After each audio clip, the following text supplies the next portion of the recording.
It's your daily dose of Donna. Happy Tuesday. We made it to Tuesday, February 13th. It is officially the day. It's Valentine's Eve. Valentine's Eve. This means I have to eat all of these chocolates by tomorrow. Um, Check back with me tomorrow to see how well I do in this challenge.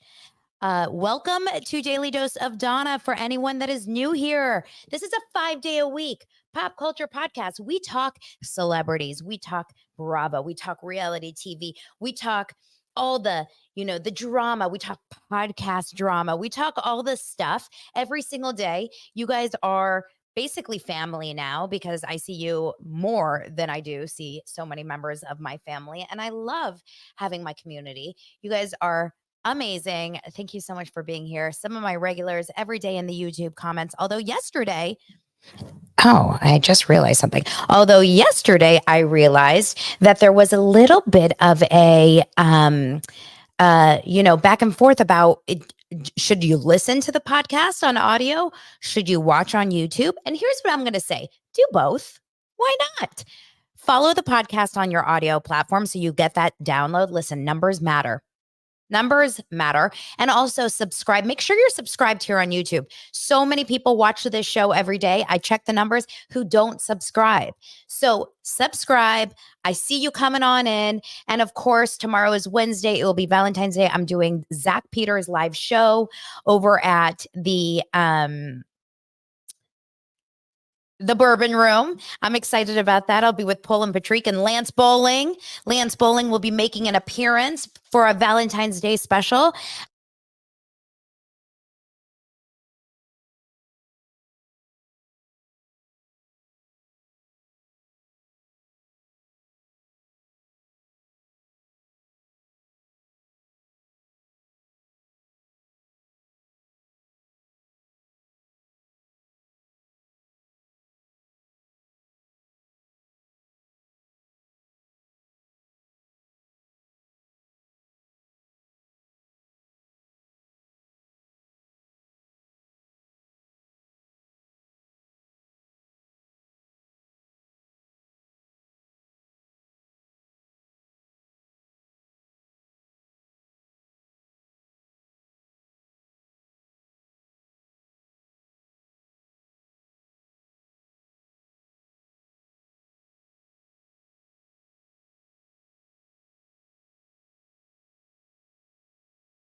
We are back.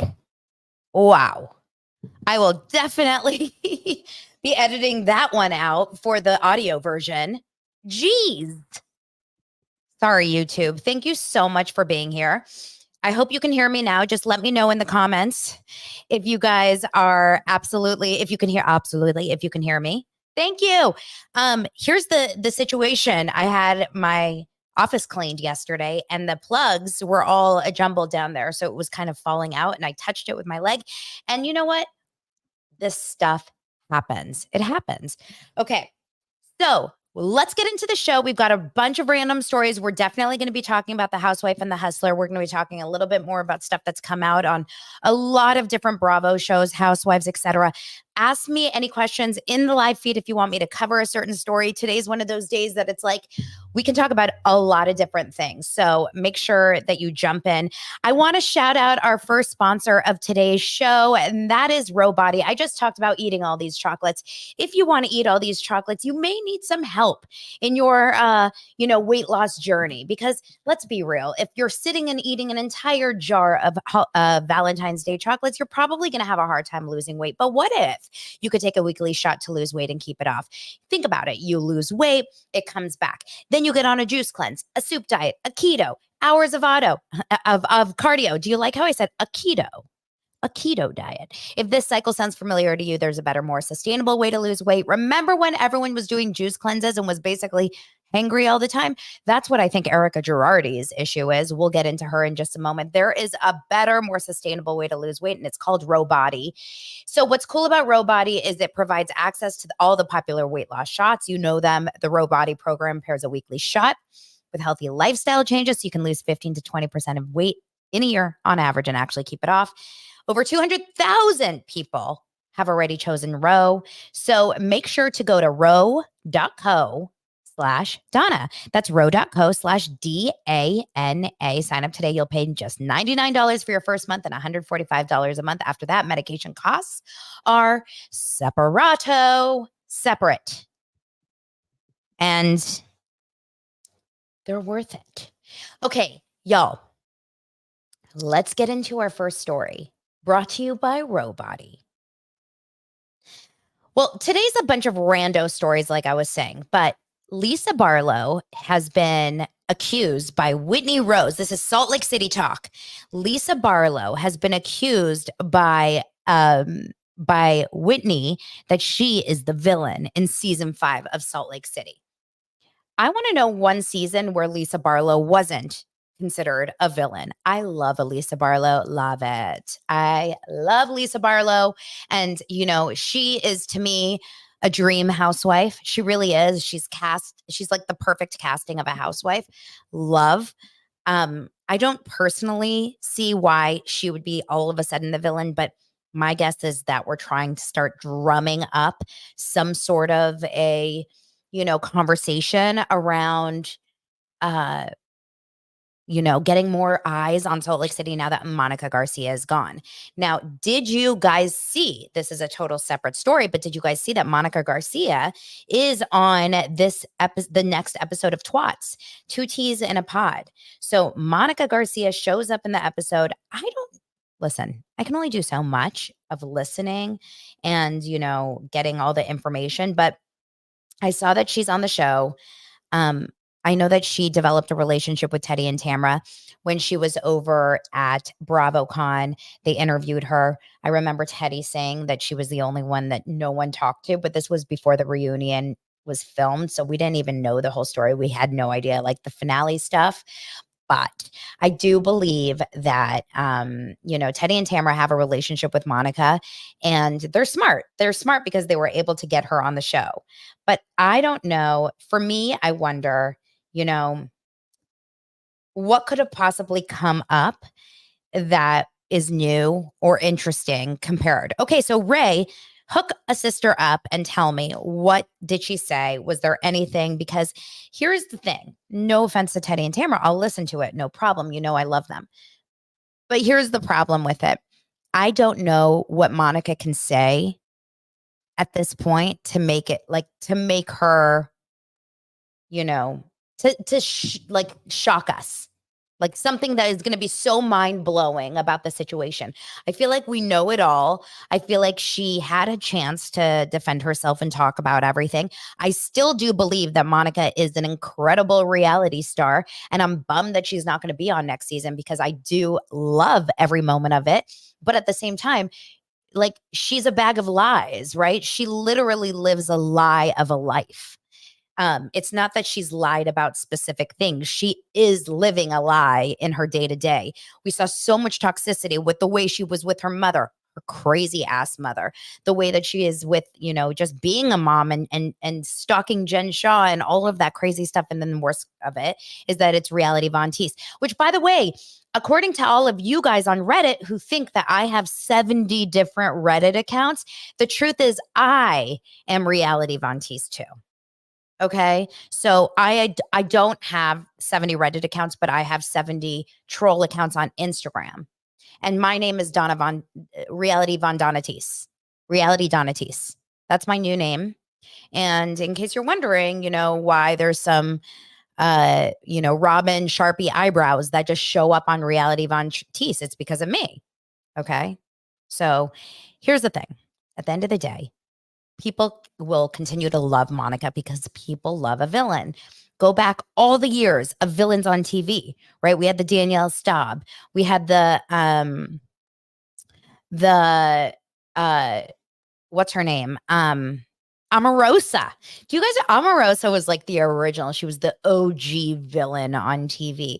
But people watched her. People continued and they like it. They like watching this stuff. Now, I have something to say that is going to tie into my later conversation about the Housewife and the Hustler, but I'll mention this one thing and then we'll get into that in just a little bit.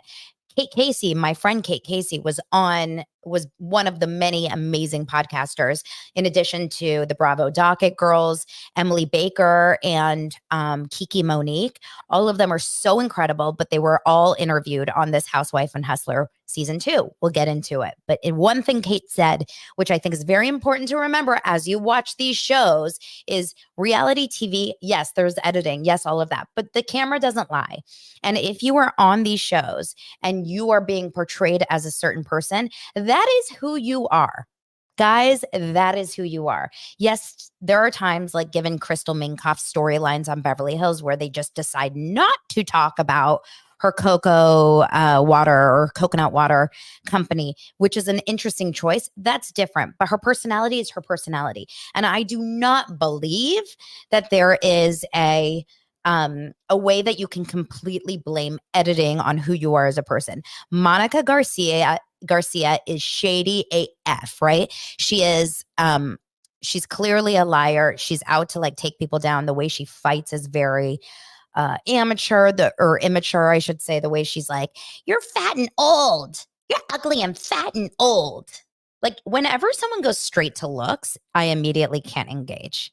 If someone's going to attack me because I say certain things or do, but if you're talking about looks, I would like to see, you can only talk about looks about people if you actually can show a picture of you currently and something that's not filtered and something that's not, gone through Facetune. If you are talking about someone's looks out there in the online space, we need to see a current picture of you at this moment. So whenever someone talks about looks, I immediately disengage. Don't you guys agree? Like in a negative way. Now, Robin's brows are one thing that I will take out of that category because it's not necessarily Robin's look. It's more about Robin's defining feature. And brows are a big important thing, as we've learned from Brandi Glanville and Kyle Richards, that brows do dictate a lot about you as a person. What do my brows tell you? What are my brows saying to you at this moment? Oh, that's funny. Queen Hermit says Kelly Dodd gets away with it because she's hot. So do you think that people who are good looking have a better chance at taking down other people that make like that look different? I just think that's really interesting. Well, the show is not about this. This is just a show kind of tearing apart people's actions, which I think we can do. I think we can do that over here. Because these are on reality shows. My favorite comment ever.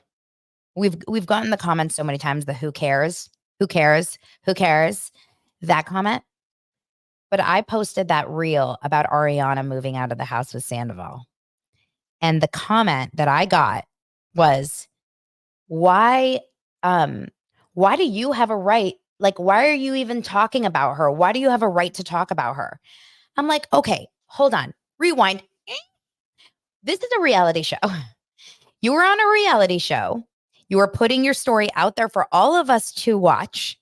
You are choosing to put the stuff out there. And I have a career and a paycheck, quite frankly, to talk about these things.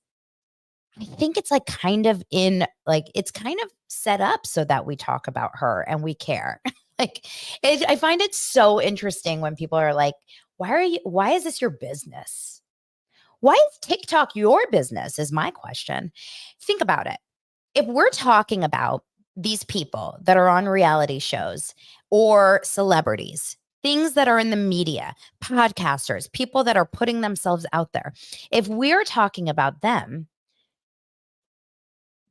isn't it the same thing as scrolling social media and commenting on other people, like even just strangers? Like if I post a TikTok, I am putting myself out there that you are allowed to talk about me, right? It's public. I am putting something out publicly. So this whole idea of like, who cares? Don't post, don't talk about it. It's not your business. Girl, Scroll, please. We can get into all of these comments that, have been really kind of just like eating at me a little bit lately. It's not your business. It isn't. It actually literally is my business. Literally, let me show you my bank statement. It literally is my business. So I will continue to talk about it, my friend. Anyway, I am not above any of the pettiness, right? So we'll just meet them at the middle. Monica Garcia on Twats. Apparently, according to Ray, there is nothing new. There's nothing new there. And that's kind of what I thought. It's a big get for them, but really is it? Because wouldn't Monica Garcia kind of do any show right now? Like, what else is she doing? Right? What do you guys think is Monica Garcia's next step in the reality landscape? What is she doing next? Is my question.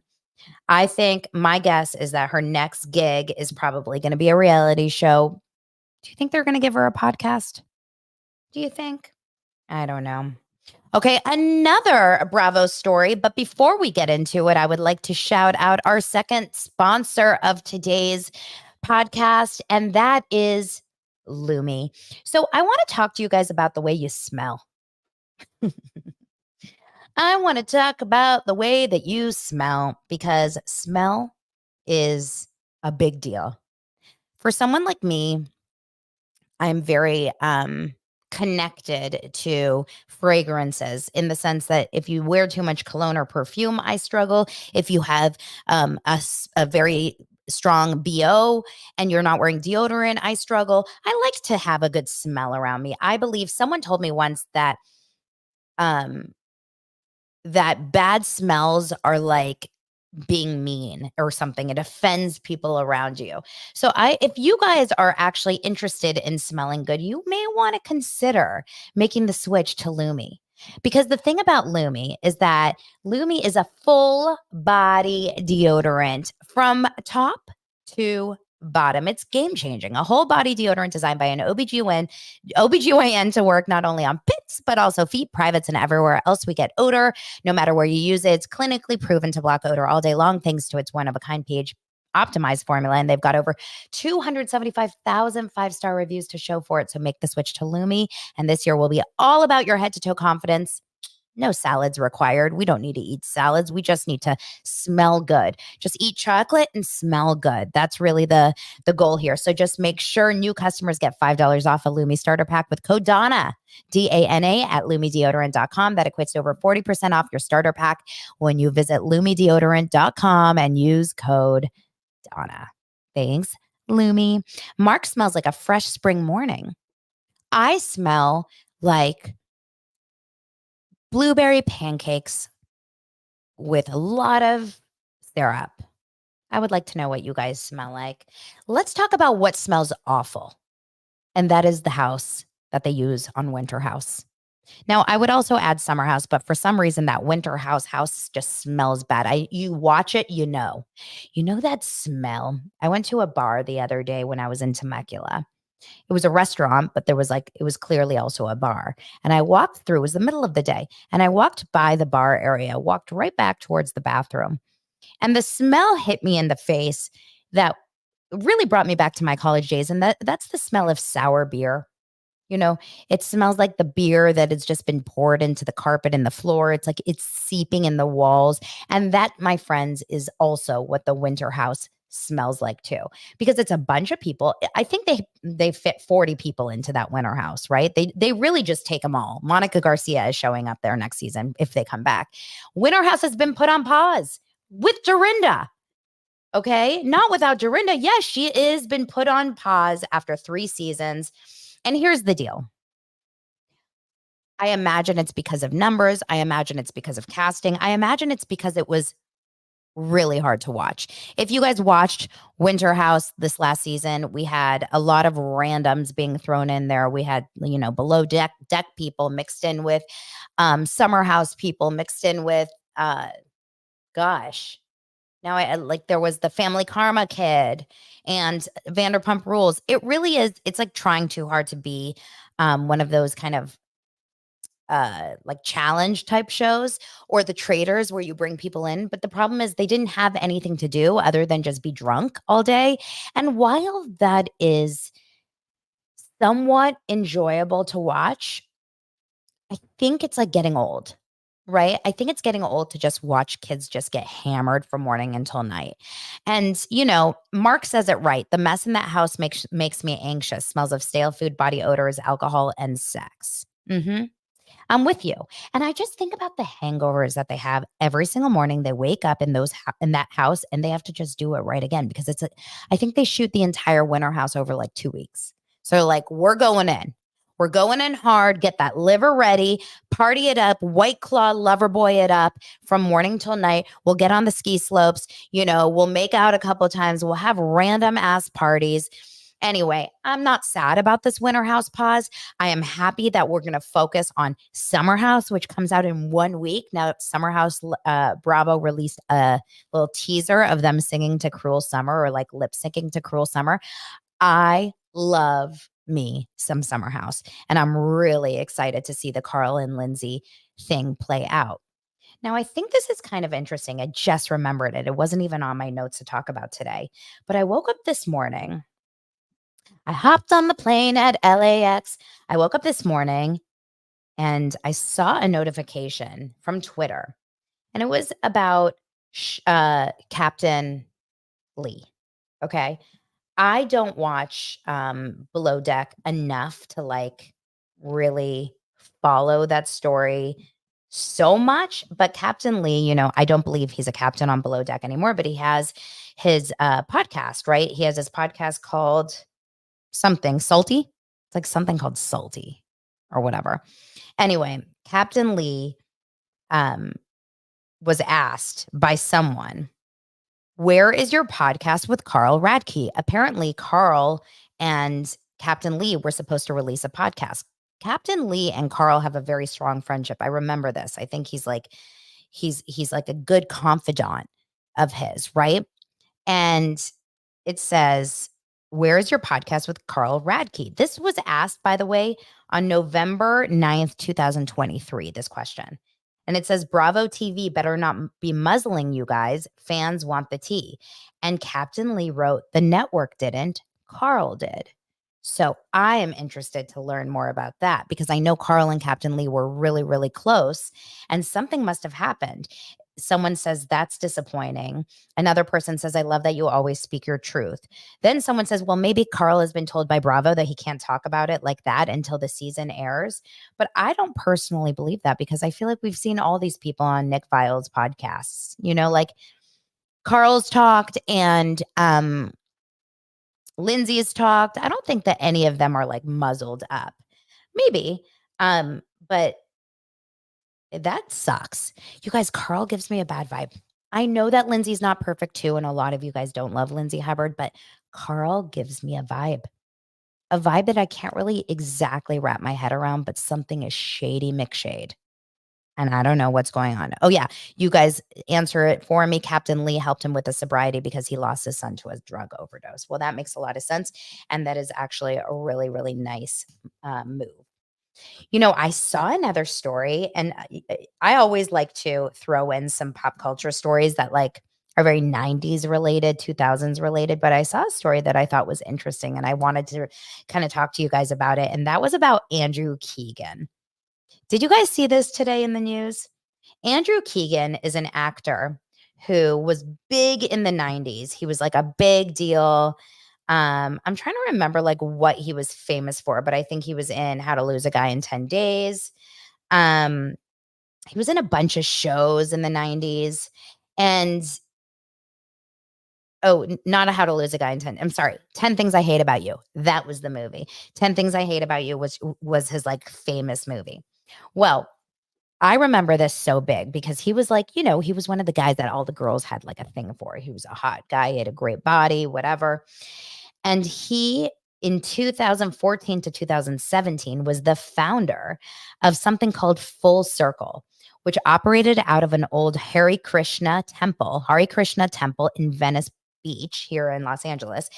for those 3 years. After it opened in 2014, I remember this so well. Vice, which is like a big, magazine that kind of exposes a lot of things, had a profile that claimed he was starting a new religion and hinted at a cult-like vibe. So Andrew was on this week's episode of Pod Meets World podcast, which is starring Two Boy Meets World former stars Danielle Fishel and Ryder Strong. Oh, and Wilfred Friedle. And so they finally gave him a chance to open up about the rumors. So he talks about the fact that he says, "You mean when I woke up one day and I was anointed a cult leader?" He says with a laugh. He also opened up about the beginnings of Full Circle, adding he was living in Venice Beach at the time and he became immersed in the culture and the community. There was this interesting group of hippie types, if you will, in Venice. I'm sure if you went on the west side, there's definitely a lot of spirituality. I was connected with some folks and we had this opportunity, the old Hare Krishna temple. It was sitting there empty and we were like, why don't we get some people together and open this place up? Looking back, it was insane. I was putting down tens of thousands of dollars, but we opened it up and spent 3 years and really did build an amazing friend group. He added, we went through something really significant from 2014 to 2017 before discussing the Vice article. The profile called it a temple and spiritual movement, though members insisted it wasn't a cult. Now, Keegan says I should have probably had more media training at the time. They just really created a very interesting, colorful story and put it together. And then he says, we did a ton of events, 1,000 events in 3 years. It was very beneficial. It was such a great time. Now, after the August 2014 profile, the Full Circle Temple was raided by the California Department of Alcoholic Beverage Controls for its distribution of kombucha without a proper license. That is insane. I can't with that. Do you guys remember the kombucha and the alcohol stories a few years ago with Lindsay Lohan? So kombucha is a very, very popular drink, and it's become more popular in the last, I would say, 5 to 10 years. I've been drinking kombucha since I was a very young kid. My grandfather, my mom's dad, Holocaust survivor, he lived here in Los Angeles up until when he died, and he was brewing kombucha at home. This is not a woo-woo guy. This is a Hungarian Jewish man, like total businessman. And he found some articles about how to brew kombucha. So he was taking the mother, which is like that. It's basically like, it's hard to explain, but basically you take this mother and you sit and it like ferments and you create kombucha. So I've been drinking kombucha since I was young, but kombucha, because of the fermented like part of it, it does have a very small amount of alcohol. Not enough to get you drunk, not enough to even get you buzzed, in my opinion. I've never been able to like even feel different from it. But I remember when Lindsay Lohan was going through her like DUI stuff or alcohol stuff, she got in trouble because she bought and drank kombucha from Whole Foods. It's that main company, that like the famous company that they now sell at Trader Joe's.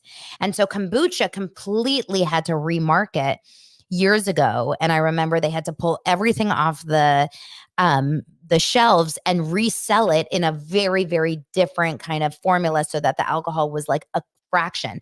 But if you do get your hands on that alcohol, on the original kombucha, which has a different kind of label, you do have to show your ID. So technically it is alcohol. It's kind of like buying the non-alcohol or the alcohol removed wines. Those have the same amount of alcohol. It's like 0.5%, like something really, really, really low. But I don't know, like if you do have an alcohol, an alcohol addiction, are you really not able to drink that? I don't know exactly how that works in terms of numbers, but that's so crazy that his temple was raided because they sold kombucha. That is unreal.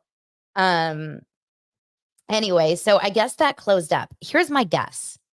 I think it was probably a little cult-like, because what is a cult? In order to be in a cult, oh my God, Chris Courtney says kombucha smells like the Winter House. That is so true. Okay, in order to like be actually a cult, like what is the definition of a cult?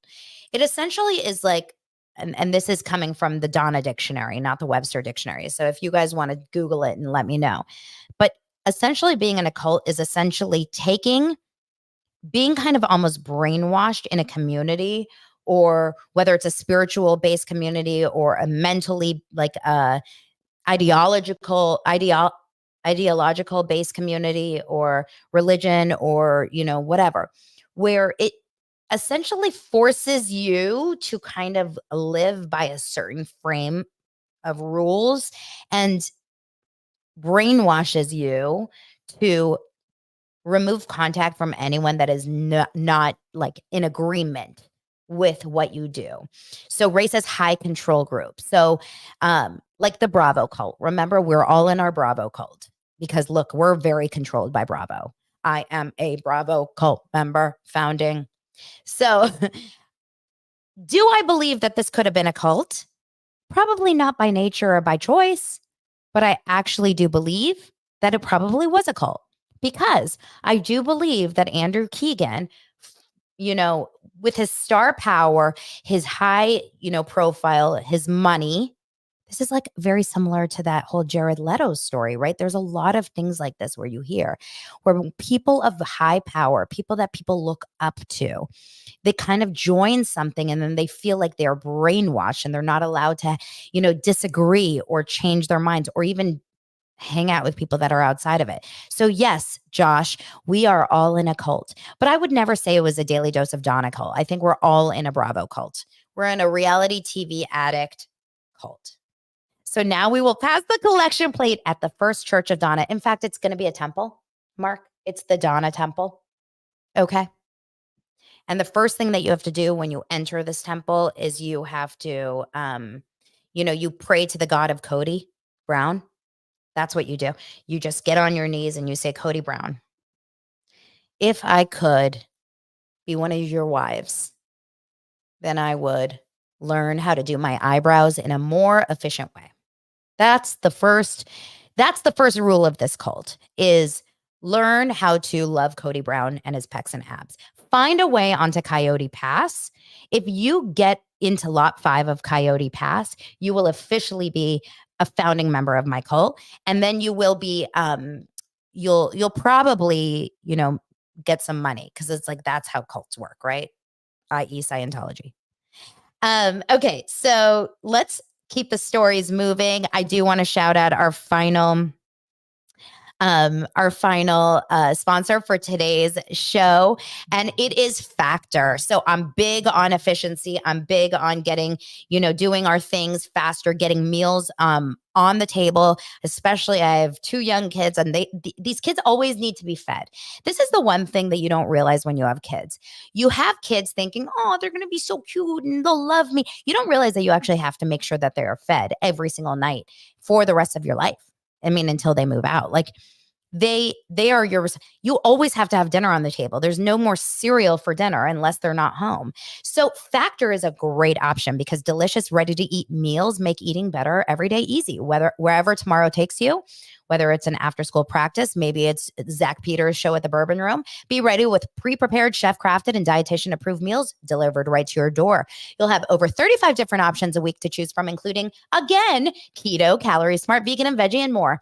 And there's even more to enjoy with over 55 nutrition-packed add-ons that make your weekly meal planning even more delicious. So what are you waiting for? Head to factormeals.com/Donna50 and use code Donna50. Remember, you guys, DANA 50 to get 50% off at factormeals.com/Donna50 to get 50% off. Okay. Use code Donna50, add Donna50. Donna50 is everything. You guys, I am not an 8.5. I'm a 50%er. Okay. So what would you guys do if I said, everything about me is just about 50%. I give about 50% into everything I do. So, that's it. I am a 50%er. Okay. Housewife and the Hustler. Who has watched part 2, episode 1? Housewife and the Hustler is a second season, essentially, to a documentary that was released a long time ago, and it centers around Erica Erica Jane and Tom Girardi, and the major amount of fraud and horrible stuff that Tom Girardi, former attorney, he was involved in. I am not like a legal expert, and I never claim to be one. I'm a 50% legal expert. So I leave this stuff to the geniuses behind it. Emily Baker is amazing. Obviously, we have the Bravo docket girls. They're fantastic. Some of these people, Kiki Monique, they spend their morning, noon, and night like going to trials and seeing everything that's happening and reading up on everything. And I truly don't know how they do it, because for me, like, I like watching the documentaries. I want to watch the show about it. I don't want to be involved in the day-to-day, because that's a lot of just like, it's like hurry up and wait, hurry up and wait, hurry up and wait. It's like being on set on a TV show. I want to watch the TV show, but I don't want to sit on set all day, you know? Anyway, I watched the documentary first part. Here are my thoughts. Number one, this is essentially what it's doing. It's taking a lot of victims' accounts, victims of Tom Girardi, people who lived very, very, who live very normal lives, who got involved in lawsuits, in grand lawsuits, because of being victims of, burns, plane crashes, working in unsafe environments, et cetera, et cetera. And it's on Hulu. And Tom Girardi represented them, someone who they really trusted. They trusted and they believed that this man was going to completely, have their back and give them the money that they deserved. And unfortunately, over the last 4 decades, we've seen countless stories over and over and over and over of Tom Girardi basically completely ruining his good standing as a citizen, as a lawyer, engaging in horrible side relationships that put him in a situation where he was essentially able to kind of take all these people's money and not distribute it correctly. People trusted him, people believed in him, and he effed them over repeatedly for years and years and years. And this documentary starts, the opening scene is Erica Girardi sitting down with some of the victims, with Kimberly Archie. Some of you guys remember Kimberly Archie. She has been a podcast guest on a bunch of different podcasts that I've listened to. She is representing a lot of these victims. Erica had no idea, apparently, that she was meeting for this meeting, that she was actually going to meet these victims for the Housewife and the Hustler documentary. I think from what I read, she thought she was doing some sort of another kind of situation where she was meeting people for a charitable organization. I'm still a little bit confused how this actually like makes sense, because how did Erica sign away her, did she sign a release for this documentary? Like, I believe that when you sign a release, in some capacity, where your footage is going. I can't imagine Erica would have signed away to be on this documentary, because let's be real, this documentary does not paint Erica in any way in a positive light. Okay. So Erica, basically, it's a long story, but essentially what it comes down to is we see a few different people's perspectives. We see some of the victims of Tom Girardi.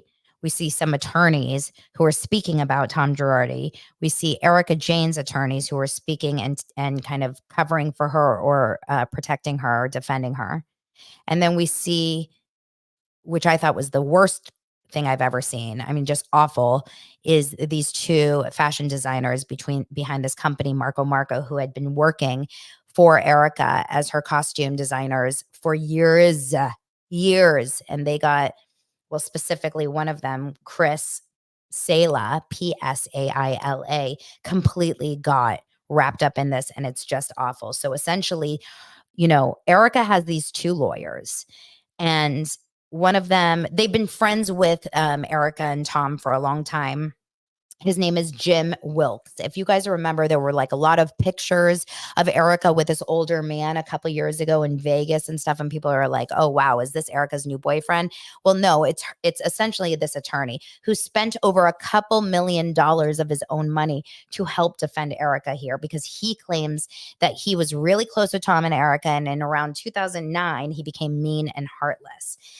So now he's helping Erica, paying her rent, getting her out of that marriage. And the other lawyer of hers, his name is Evan Borges, Borges, and he's talking about Erica in a very, sad way. She was an abused wife. She was never able to wear blue jeans. He talks about like it's the strangest thing ever. He says that she can't afford to buy bread if she's not on the show. Like he was talking about the fact that, she's really the scorned victim here. Marianne says she thought that she was promoting the victim's ice cream product where money went to the victim's fund. Okay, interesting. Now, if you guys watched Real Housewife, especially last season, like the 2 seasons ago, I think was when it all started to come out. But last season was really eye-opening with the way that Erica was handling this court case because of the earrings. The earrings were the big thing that she was kind of still involved because she had these earrings. Look, do I believe that Erica was the person that stole the money? Never for a second. Do I believe that because she was married to someone who did steal the money, she should be in some way, like connected to the relieving of the funds? Yes. The reason why is because if you are married to someone, and the way I look at this, if you're married to someone, just say my husband dies, right? And he is left with an insanely, amazingly huge, the word amazing is not the word I'm looking for, huge amount of debt. He dies.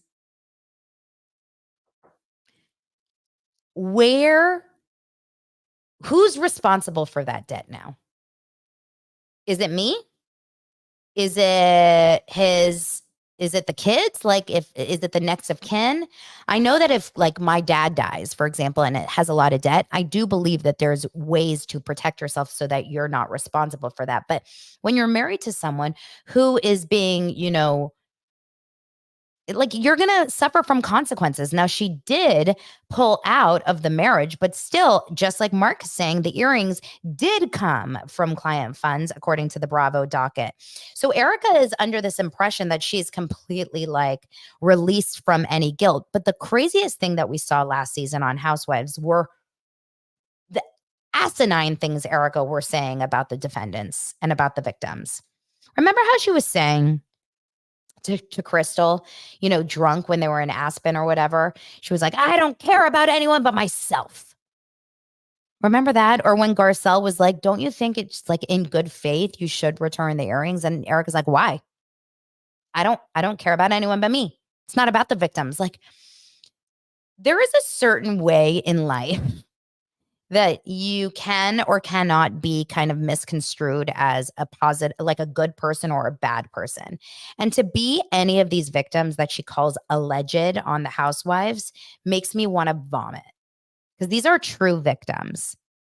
And Erica is sitting there saying in this meeting when she's talking to the victims at the end of the first episode, she's saying to them, because they're saying it really hurt our feelings the way it was portrayed on the Housewives show of you calling us alleged and not really like taking us into consideration. Erica's like, I wish I could do an Erica really well. The housewives are for entertainment purposes at everyone's expense. No, no, no. You said that. Like, that's not edited to make you look bad. You said all of that. It's clearly a character flaw of yours that either A, you don't feel bad for them, B, you don't believe them, or C, you're so much more connected with yourself that you have absolutely no way to, like feel for people. These are people that have nothing, right? They have nothing. So, okay, more on the documentary. The Marco thing was so insane. So essentially, they had been working for years with Erica and they were making a lot of money with Erica. They also loved Erica. They had a really good client relationship with her. Erica mentioned on an episode of Real Housewives of Beverly Hills last year, mentioned that she did wear a wire in some sort of case for the Secret Service once. And because of this documentary, now we know it's because she at some point went with the Secret Service to accuse her designer, the co-owner, this man Chris Saila of theft because they couldn't pay. She and Tom Girardi could not pay their $800,000 American Express bill. And the reason why this is awful is because Tom Girardi was friends with Rob Savage. He was the head of the Secret Service at that time, right? And so he got the Secret Service to get involved in this case, which is something that they normally wouldn't do according to the LA Times. According to the LA Times reporter, the Secret Service does get involved in cases that are much bigger than $800,000, you know? So he got in to do the dirty work. Chris, meanwhile, this designer gets arrested for wire fraud. He is in jail. He is dealing with this for 5 years, this indictment. Meanwhile, his brother dies. His father dies. He and his partner, his husband, are also denied being able the opportunity to adopt a child because of his false criminal record. And then eventually, after 5 years, the case was just dropped. He has no idea why. He has no idea how. Do you guys know how horrible that is? That man's life was ruined because Erica and Tom couldn't pay their $800,000 American Express bill. And guess what American Express did? They refunded the money back to the Girardis. Shady. Another really shady thing is that Tom was BFF with the head of the California State Bar. Another guy named Tom Layton.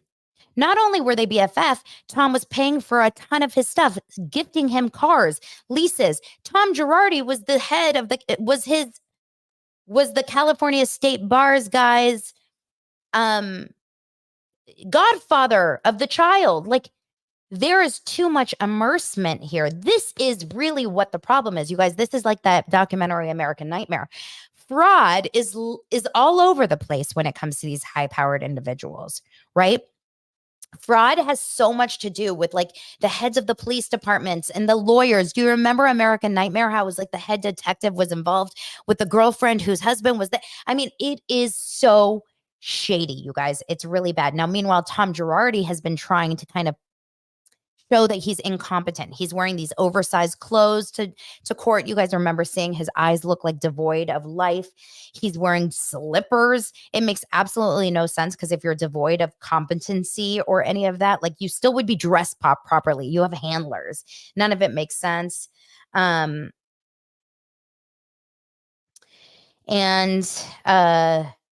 the final scenes were Erica sitting with the defendants and Hernandez, which was Josie Hernandez. She was one of the defendants, the victims. Not defendants, the victims. She says to Erica, "Do you know anything about us?" And Erica says, "Not really, to be perfectly honest." And later, Hernandez says, "Erica, why did it take you so long to sit down with us?" And Erica Jane responds, "Well, I was never asked to do this. Nobody was really interested in my side of the story." I'm sorry, what? Listen, Erica, she was involved in her own court cases, money laundering, etc. She was getting kind of, in trouble there. But at the same time, it's not that she did wrong necessarily. It's how she handled it. This is like literally what we should call this podcast. It's not about the act. It's about the reaction. That's the new name of Daily Dose of Donna. Daily Dose of how the hell do you react to really bad situations? Because what I notice about people is that the crime is bad, but the reaction to the crime is really what digs you dirty, right? It's what got Martha Stewart in jail. It's because not the insider trading, it was the fact that she lied about it. Taylor from Southern Charm, it wasn't the fact that she hooked up with Austin, it was the fact that she lied about it. Erica, it wasn't the fact that she was married to Tom Girardi, it was the fact that she acted like she didn't give a shit about these people who are really, really struggling and really suffering. So to me, and I know a lot of you guys are telling me I should watch Zach's interview with Erica Jane, and I did. I think she's a very she knows how to speak, and she knows what she's doing. She's a smart woman.